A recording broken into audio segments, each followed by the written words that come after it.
You know, there are no guarantees in life. Allah hasn't guaranteed anyone anything except for one thing. The only guarantee that Allah made with every human being, regardless of your color, your race, your religion, your age, your health, the only guarantee that we all have is death. Allah says every soul shall taste death, and death will find you no matter where you are, in the darkest hole, in the lowest valley, wallah, in the summit of the highest mountain. Death will come to you, and it will come as a shock.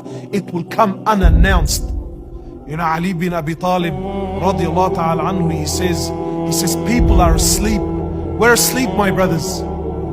Trust me, you and I, we think we're living because we're chasing our dreams and our whims and our desires and our ambitions. But Ali says, he says people are asleep, and when they die,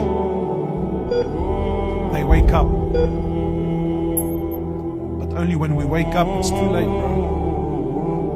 Because there ain't no coming back. A dear brother of ours has passed away, MR.Diallo Janelle, at the age of 18, whom you may remember was on the show with us a few years ago.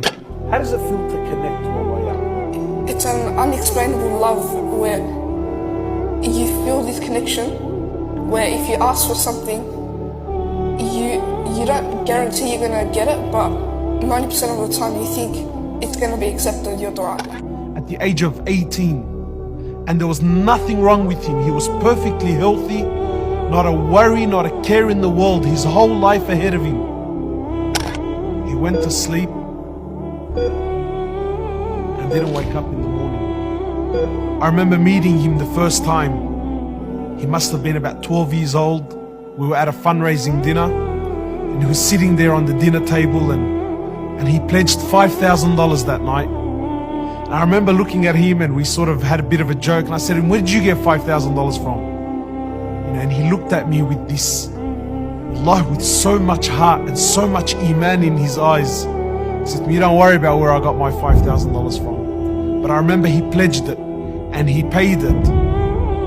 And I got the news when I was in Mina tents. We were doing Hajj, and I was in Mina tents, and the news came to me that Muhammad had passed away.